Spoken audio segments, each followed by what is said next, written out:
aláìlóòótọ́ ni Adeleke ṣe ló ń bẹ̀bẹ̀ láti darapọ̀ mọ́ ẹgbẹ́ APC. Omisore sọ̀kò ọ̀rọ̀.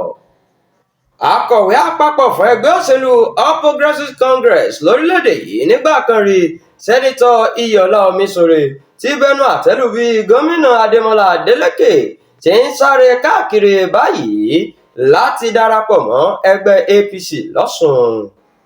Omisore sọ pé ó ti hàn gbangba báyìí pé àwọn èèyàn ìpínlẹ̀ Ọ̀ṣun kò fẹ́ràn rẹ̀ nítorí tó bá mọ̀ pé òun dárò òun lójú ni ṣe ló yẹ kó dúró nínú ẹgbẹ́ PDP láti díje padà lọ́dún 2026.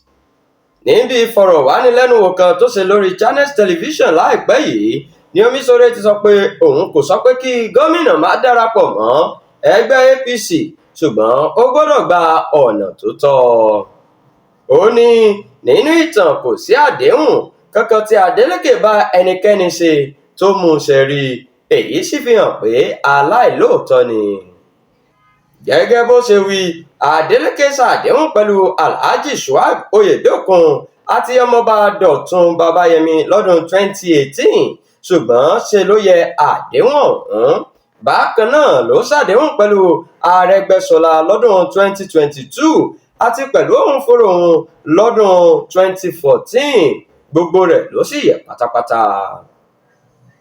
Omisore fi kún ọ̀rọ̀ rẹ̀ pé kí Adeleke dán ìtẹ́wọ́gbà rẹ̀ láàrin àwọn aráàlú wò lọ́dún 2026, àlùbami ni olùdíje tí ẹgbẹ́ APC bá gbé kalẹ̀ yóò lù ú. Ó ní ìyàtọ̀ kékeré ló wà láàrin ìbò PDP tó gbé Adeleke wọlé lọ́dún 2022 àti ti APC.